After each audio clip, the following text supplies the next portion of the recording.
Back with the WMAY morning news feed. This time yesterday, we connected with attorney Thomas Devore, who filed a defamation lawsuit against Governor J.B. Pritzker here in Sangamon County Court.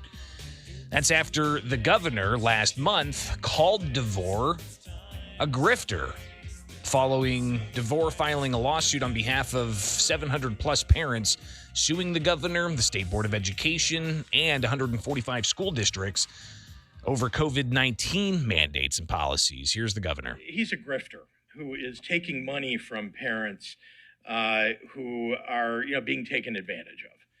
And he also talked about how Devore isn't just taking advantage of parents. He said that Devore is bringing about terror and grift. I hope that the reign of grifting and terror that he is trying to bring about in these school districts will come to an end. So yesterday we talked with attorney Devore, and he said that he filed this because the governor can't just go around and impugn the character of an attorney that's doing work for his clients that came and sought him out. Here's Devore from yesterday. And so to make the suggestion that somehow or another these people were, again, stolen from, for all intents and purposes, completely out of bounds. So he filed that lawsuit, a defamation lawsuit. I talked with the Loyola School of Law professor, Allen Shoenberger, yesterday. Thankful that he called me back on Veterans Day.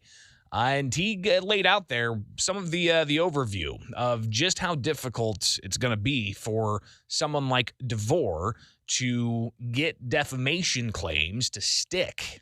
Here's a little bit of the conversation I had yesterday with Professor of Law out of Loyola University, Chicago, Allen Shoenberger. When the Supreme Court decided a case decades ago, New York Times versus Sullivan, they established as a constitutional matter that for defamation actions involving government figures, such as governors, the plaintiff has a burden of proving a particularized kind of malice, which means that when they make a statement that is allegedly false, you have to prove that they knew when they made the statement it was untrue, or that it was made with reckless disregard of whether it was true or not.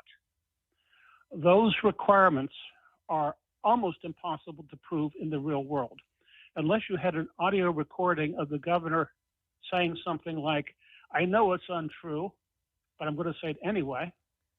So attorney Devore is going to have to prove that the governor knew it was a false comment when he made the comment. And yesterday when we did talk with attorney Devore, he raised the question of, well, can the governor just say whatever he wants to say about anybody? Again, here's attorney Devore from yesterday.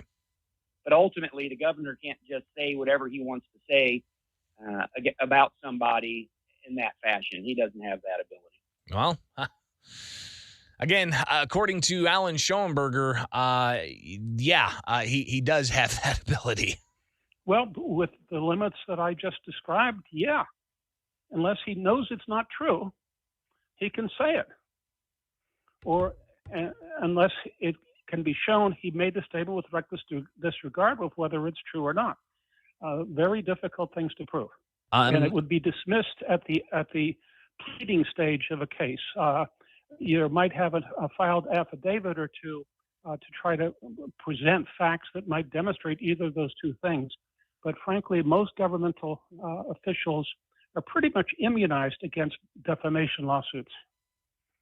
You've got Allen Shoenberger, professor of law, kind of essentially saying that this is going to be a very difficult burden of proof on behalf of Devore.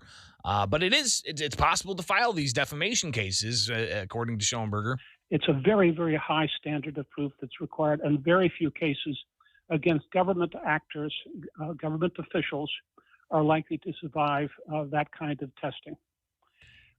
So, the decision in that case has been extended to public figures. but we're talking about the governor here, and the governor is actually involved in a governmental action dealing with trying to protect people from COVID. So it's clearly right in the center of the government's responsibilities.